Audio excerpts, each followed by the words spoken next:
Welcome back. Today is part 2 with Dr. John Haney. I think you would agree that part 1 was just riveting. The information is so spot on, and that's every bit of our heart at affairrecovery.com on any platform that I'm a part of, whether it be on Twitter with Overcoming Infidelity or Infidelity Scars, or whether it be on our YouTube channel. We want you to feel safe, and having Dr. Haney in to give his insight, having personally gone through it and working with thousands of couples both in his private practice as well as Harboring Hope, as well as our EMS weekend.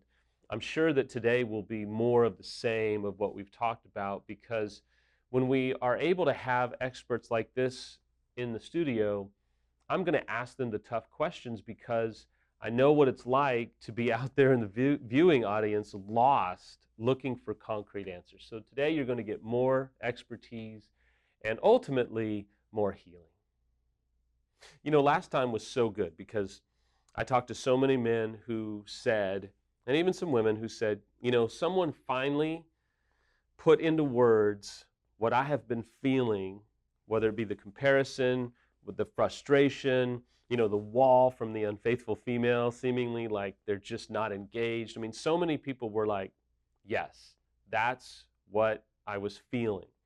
And when we have experts of your caliber in, I always wanted to ask the tough questions, because I know out there, there's so many viewers that are desperate for answers. So last time we talked about what were some of the ways that the recovery path of the betrayed male was different. Today I want to ask you, what are some of the ways that the recovery path of the betrayed male and the betrayed female are the same? Absolutely, and there's a lot of overlap with that. I think in some ways the process itself can be very, very similar, but there's just differences in the reaction, right, or the way we process it in many cases. So in the Harboring Hope course, we talk about the stages that a betrayed partner may go through, and that's relevant to women and men. Right. I think what can be different is the timing of it and the response patterns with some of that, and also how we're dealing with the same kinds of emotions in the whole emotional roller coaster of the mass chaos of what descends on us. But women have oftentimes a different set of coping skills with that, or a different way of handling it that men sometimes find themselves flummoxed by. And I'm not trying to suggest that somehow as men, living up to the old myth that we're just more socially retarded or emotionally retarded than women are. Right. But sometimes we don't have a lot of training and accessing, or a lot of practice, or even a lot of permission from society to press into some of these emotions, and we don't know what to do with it. For example, I think just about everybody gets angry at some level, and we talk about anger being a secondary emotion, that there's a whole range of other emotions that might be beneath that. Right. But anger can be particularly problematic for men. There's this response kind of question that comes with, what am I supposed to do? That, exactly. On one hand, it's like society and just my sense of my masculinity sometimes tells me that I have to use my anger in almost a vindictive kind of way, that I immediately need to track this guy down and kick his backside, and neither solution really does anything. You can go knock the guy down, and it might feel better for a moment, but it doesn't bring the girl back. And now you run the risk of pushing the unfaithful female even further away. Totally. Because now you're ruining her escape or mirage or kind of relationship that she's still in the what we call affair fog, right? Mm-hmm. So many other professionals will call it the affair fog. I mean, she is caught in that scenario, so now you've just made everything worse, not better. Totally. And some guys can get paralyzed by that fear too, that if I show my anger at all, it's going to reinforce this narrative she's saying, that I'm just this rageaholic who can't control his anger, and so if I show anger about what's happened, then that just reinforces her desire to move away from me, and so they can feel completely paralyzed. So what do they do with their anger? Yeah, because it is a unique dynamic, and we talked about some similarities, but what does the male betrayed do with their anger? I think first and foremost, being able to try to put words to the emotions behind it, recognize what that's really doing for me. We talk about some of the real common culprits behind anger, make up the acronym GIFT, G-I-F-T. Leslie likes to add, my wife Leslie likes to add a S to that for for another one, but we say that oftentimes our anger is driven by guilt, inferiority, fear, trauma, or shame. And sometimes just being able to step back and say that I'm feeling really scared right now, instead of just going right to the thing. I say at EMS sometimes that, I do the talk on anger, and I grew up in the panhandle of Texas, which is, in West Texas, where, boys weren't particularly encouraged to be in touch with their emotions. Right. And even though I was a pretty sensitive kid, it's like I understood a pretty limited range of emotional responses. I knew when I was happy, I knew when I was sad, and I knew when I was like really ticked off about something. Right. And I used the third one as a way to mask a whole lot of other things. When I was feeling really inadequate or embarrassed, I didn't know how to express embarrassment sometimes, but boy, I could get mad. Or if I felt guilty about something I'd done, I found that I was getting angry. And that's what happens sometimes. And so when I use that acronym GIFT, I think the experience of betrayal for a man can bring all of those out in spades. Absolutely. When I was going through this, I wasn't as emotionally present for my daughter, who was 3 years old at the time, as I liked to be, because I didn't have the emotional bandwidth. And so I felt guilty about that, the times I felt like I neglected her. Inferiority, man, the word that comes up most often for guys going through this is emasculated. It feels like it takes our manhood away. Absolutely. And so, like, I don't know anything that can quite make a man feel as inadequate. Oh yeah. Is this? If the woman, the woman who I thought chose me, if she neglected, it's like my mother rejecting me, or my, it's like, what am I then? Absolutely. Fear. The fear is off the charts for most guys. Fear life will never be normal again. Fear she'll never come back. Fear that I'll never find anyone else if she doesn't come back. It's just. Absolutely. It just off to the races, and trauma, no question. And I think one thing that guys tend to do is like they often ignore the traumatic aspect of this. There's just like part of I think the allowances for women in emotional processing are a little different from men sometimes, and sometimes we see it as stoicism. If we can just take the bullet, take it on, don't show anything, don't cry. Right. Big boys don't cry. Right. And so we just turn it inward. It eats our lunch, man. It comes out sideways somehow. But shame is the last one, and one of the saddest things for me, it's like a lot of men who've done nothing wrong and through no fault of their own feel there's such an overwhelming sense of shame with this process, and that's one of the, I think, the nastiest emotional things to get to. But even being able to just say I'm feeling ashamed right now, and start to engage it. So for some guys, if they don't like to talk about it, they don't want to go see a therapist or whatever, even like getting an old spiral-bound notebook out and writing the stuff, and then flush it down the toilet if you want, or something. You don't have to keep it. Sometimes it can be helpful to keep it later to see how you're progressing. Write an email, don't put anything in the to section, and then after you write it, every cuss word that you can imagine, then you hit delete. Definitely. I've done that with some people, and it's made me feel good just to vet it out. Right? Exactly. There's an old term in psychology called catharsis. It's just kind of a venting. It's like letting it out, putting some vents in our head, because man, when it just stays, I just felt like the example sometimes, I felt like when I was going through it, I had this like psychotic DVD player in my head that was on a continual playback loop. And I mean, there were times, I really did want to like pour some Ajax in my ear and take a toilet brush and try to scrub my brain out, because I couldn't get it out. That's what it does sometimes, and it'll just sit there. But if we can engage it in a different way, if we can start actually trying to put words to it, we can start doing something with it and getting some traction. But I think that shame piece, when we talk about emotions here, is a really tricky one, and it's tricky for women too. Sure. This sense of diminishment, this sense of I'm not as much as I was, and that's a hard one. Especially for men, we take failure really differently. Totally. And there's a big social myth that if you can't keep your woman, you're a wuss, you're a whatever, you fill in the blank. And sometimes. Absolutely. Let me ask you this, and it's a bit of a loaded question, but I have found lots of men who reach out to me that one of the things that I recommend, and it's really hard to find, but you and Leslie having written Harboring Hope, one of the things that I suggest is that men try and find community. Yes. Because community can help.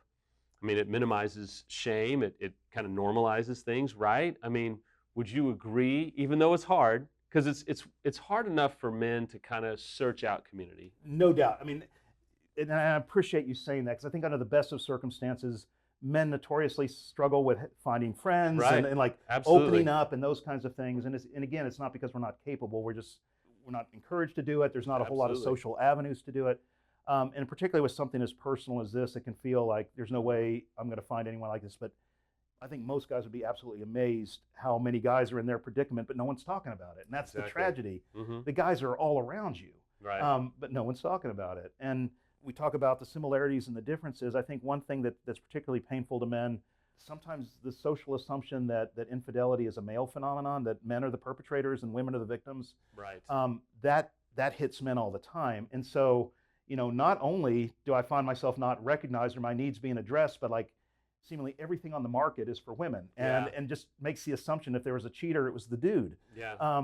And so it adds a little bit of insult to injury, that Mhm. that and that sense of alienation that you're talking about. So yeah, I think when guys can Mhm. get together and talk about this, and one of the things I love about it, particularly when I love talking to betrayed men. Yeah, I love talking to betrayed women at EMS too, and we do that one day every time, and it's my favorite part of the weekend. But like one thing I really like when I get guys together sometimes is just for them to get to look around the room and go, oh, that dude was Yeah. cheated on, that dude. That's exactly right. And they go, okay, well, maybe because they intellectually might know that it wasn't about me, but the feeling says Oh, something very absolutely. different. And so, when they can see the other guys that are this and yeah, and it almost brought me to tears yesterday. I was talking to a guy who'd gone through the process and he's finally coming out of it and moving on with his life. And this was like a dude's dude. He just told me he was volunteering with Harboring Hope to be a facilitator for other men. And I was so touched by that Right. because that wasn't that's not what he usually did.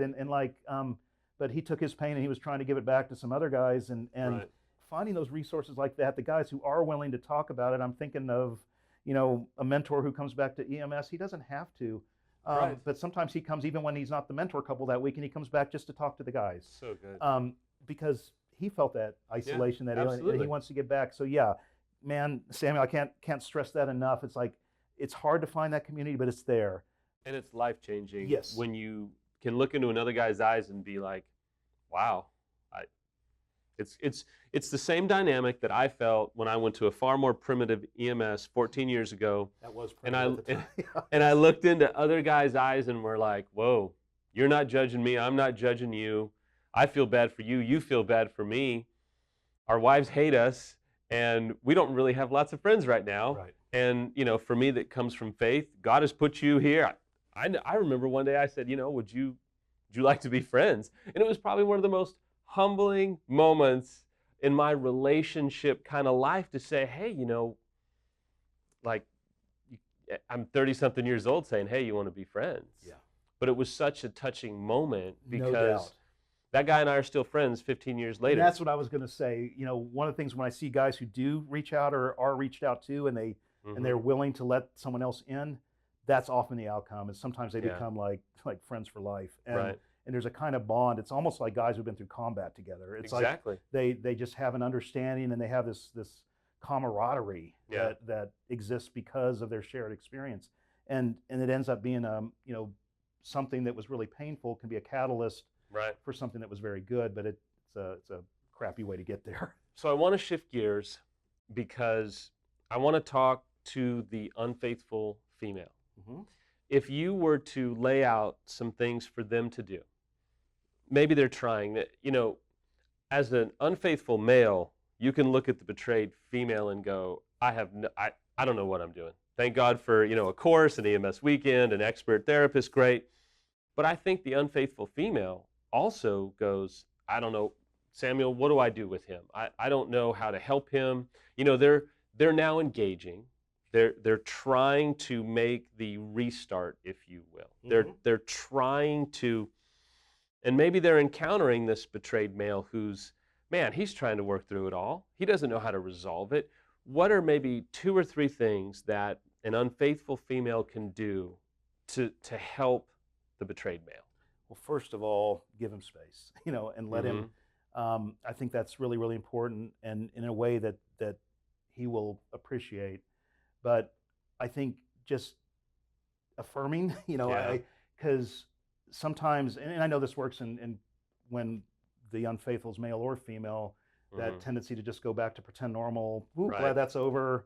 Let's not talk about it. But because he may not, and likely has not had a chance to really process this, to be willing to engage it. And I know they don't feel like, a lot of women who are coming back online, Mm-hmm. their emotional bandwidth is still limited, and so know their limits with that, Okay. and creating space to talk and engage, but giving him lots of room to do that, and affirming them. But I think the thing that because guys are in a desert for so long, Mm-hmm. and I think we talk about similarities and differences. I think that's one of the hardest. Yeah. Is that guys, the process can take so much longer, because oftentimes, we can talk about male and female compartmentalization and that sort of thing, but like, men can have an affair, it can be very compartmentalized, and they can come back online with their family very quickly.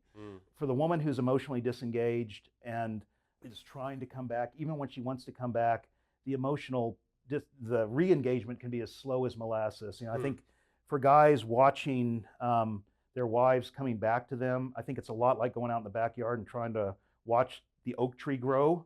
You know that the new cells are generating. You can look at the trunk for 10 days on end and you're not going to see any growth. Right. The growth is happening, but it's so slow and it can be so imperceptible. Yeah. And that oak tree is going to look about the same in August as it did in April. It's like, that's what it's like for guys sometimes. Like, and I think that's one fundamental difference. So as, talking to unfaithful women, trying to understand that he's been on a long journey here. Yeah.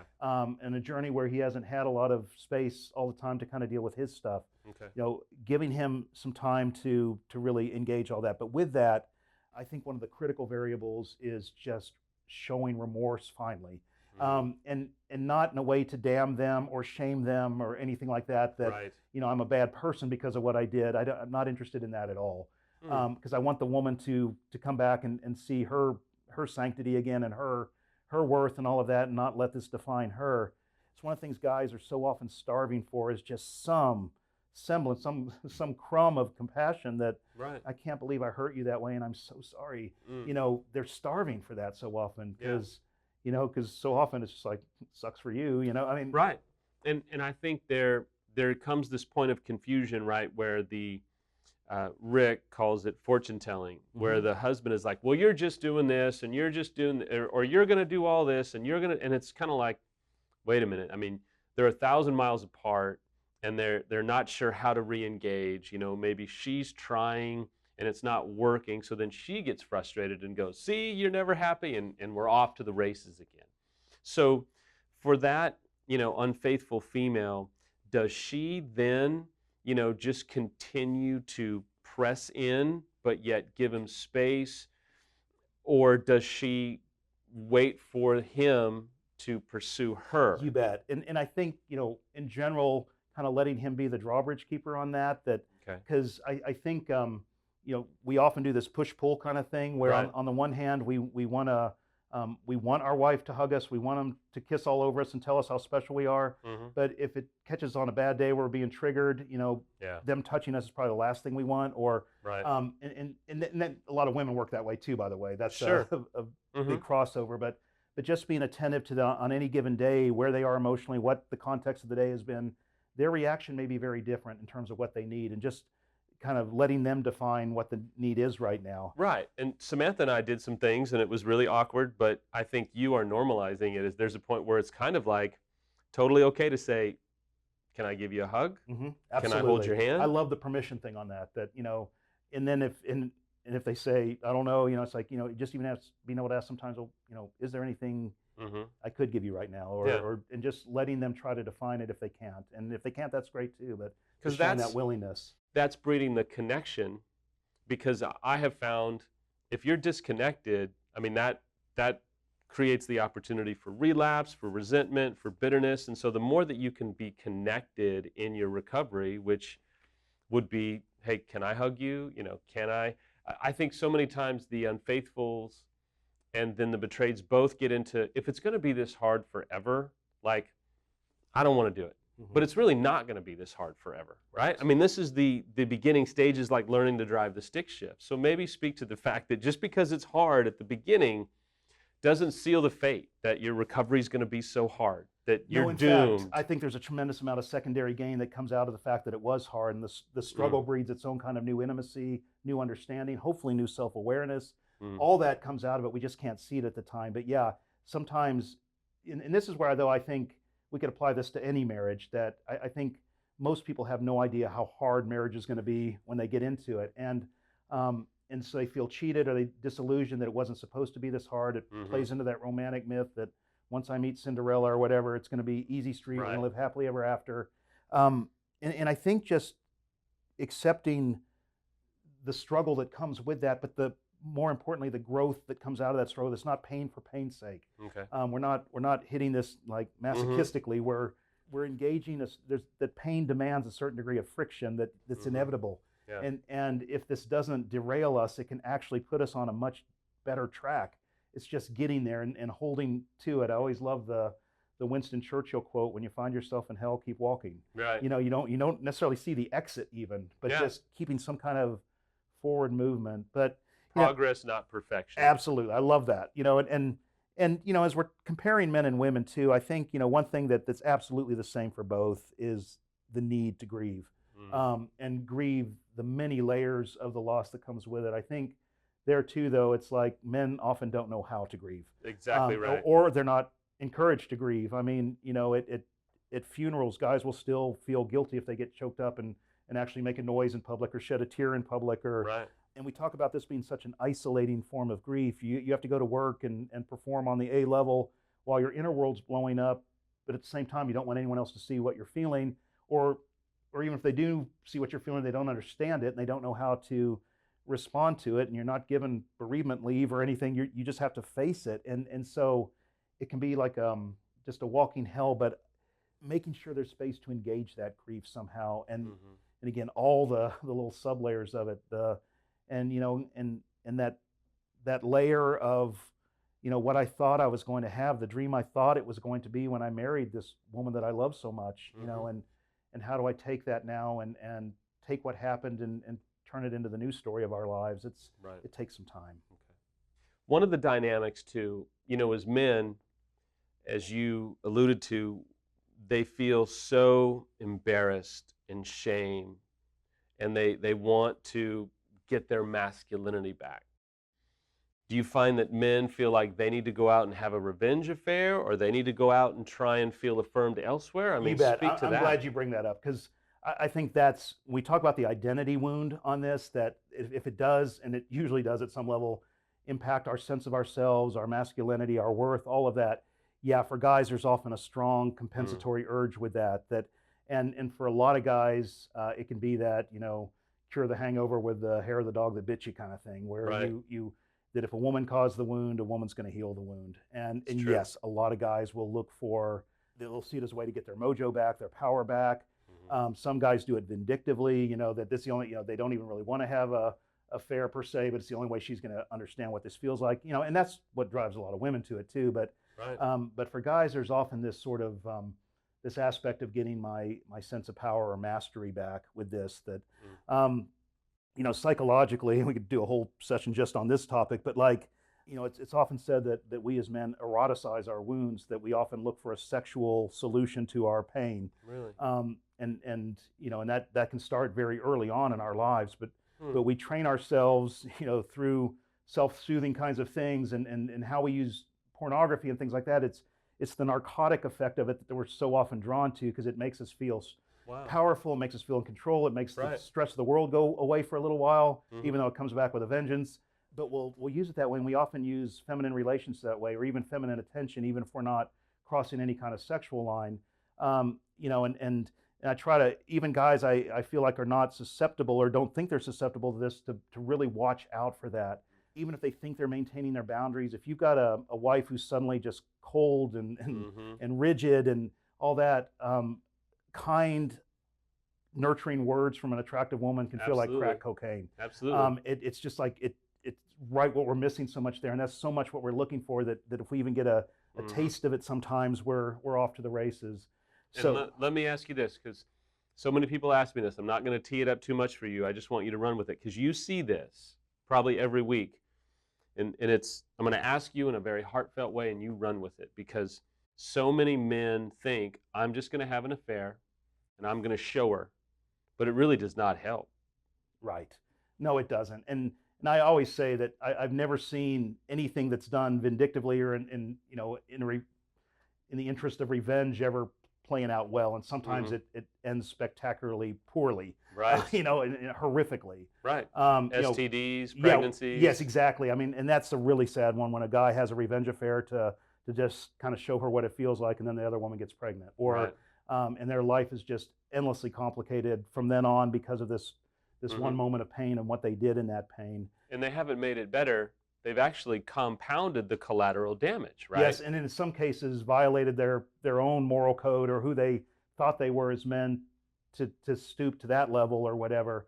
Mhm. But yeah, I think it's a strong temptation, and both the fact that we're so longing for feminine attention and that aspect of sort of reasserting our power, and even guys who go back out if their marriage doesn't work out, and they're getting back out in the dating pool again. I try to coach them that, look, part of what you're going to have to deal with is how to allow yourself to be vulnerable again. Yeah. Because I know the first dates I went on after I went through this, I always prided myself on being this like dude who was so in touch with my emotions and didn't mind sharing it with women. I was closed off. I was, Yeah. Absolutely. use them before they can use you kind of thing. And Right. a lot of guys will go back out that way, and they'll carry the wound into the next relationship. And so, saying whether you're going to be married to this woman the rest of your life or you're going to divorce tomorrow, it's in your best interest to attend to your pain and attend to it well. Absolutely. And it's not just, to me, it's not just about making the pain go away. Mm-hmm. It's about how do I use the pain to take me to the next level of my life? How do I use this to build self-awareness, wisdom, That's compassion, great. even? That's great. And that's part of that secondary gain we talk about that people can't often connect to yet because they're not experiencing it yet. Okay. But I like to believe none of this is wasted. That we Absolutely. can become better men, not because of the experience, but what we did with the experience, or for Right. those from a spiritual standpoint, what God did with Mhm. this experience. This is not the end of the story. I say that a lot, but it's not. And just being in touch with that. But yeah, that's a big issue for men. Is like, Mhm. what do they do with other women? Okay. One of the things that's apparent is that you love what you do.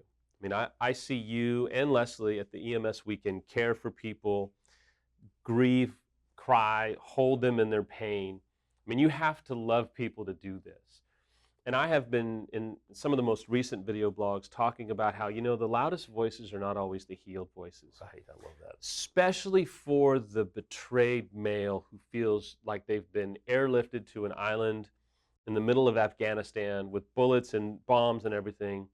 But there's such a message of hope that I don't think the men and especially the unfaithful female hear.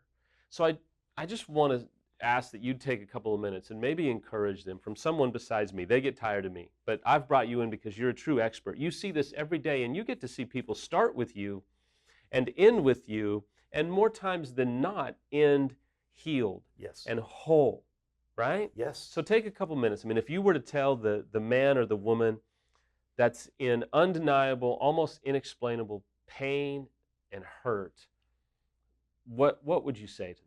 Probably what I would say is to hold on to hope at all costs. And I know for a lot of you, you can't access that right now. But I've said it before and I'll say it again. I would not be doing this for a living. This would not be such a cool gig if people were not coming through this somehow.